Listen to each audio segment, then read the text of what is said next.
अस्सलाम वालेकुम। उम्मीद है आप सब लोग खैरियत से होंगे। आज हम बनाने जा रहे हैं प्याज वाले पकौड़े।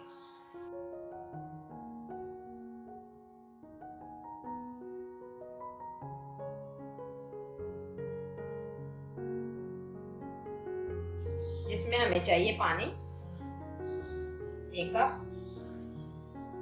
प्याज लिए मैंने 6 से 7 अदद, जो कि मैंने बारीक बारीक देखे काट लिए, ये देखें। और 2 कप बेसन।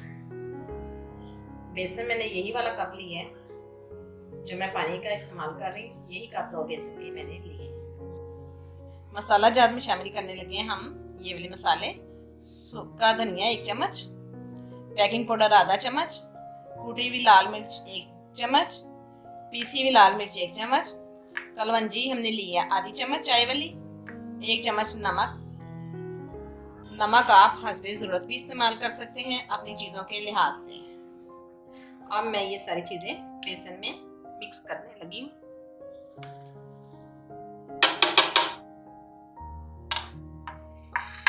ये देखिए अच्छी तरह मिक्स हो जाएंगी। ये देखिए मसाला मिक्स हो गया। अब मैं इसमें प्याज ऐड करना है। अब प्याज को बेसन में अच्छी तरह आपने मिक्स कर लेना है। ये मैं आपको बताती चलूं कि आपने बॉल जरा बढ़ा लेना है ताकि चीजें मिक्स हो जाएं। अब इसमें आस्ता आस्ता आपने पानी शामिल करना।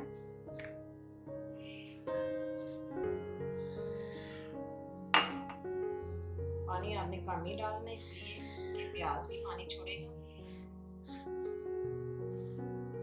और इसको मिक्स करने के बाद आपने 10 से 5 मिनट तक आपने इसको रख देना। लीजिए प्याज, बेसन और मसाला ज़्यादा अच्छी तरह से मिक्स हो चुके हैं। इसको 5 से 10 मिनट के लिए रख देते हैं। अब मैंने ऑयल को हल्की आंच पे गर्म होने के लिए रख दिया है। ये देखें ऑयल भी गर्म हो चुका है हमारा।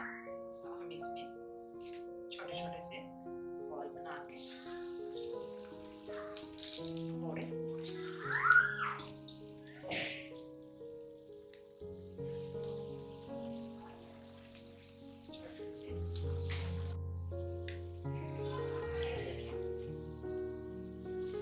बच्चे भी बहुत शौक से खाते हैं। प्याज के पकौड़े होते भी नरम है और खस्ता होते हैं।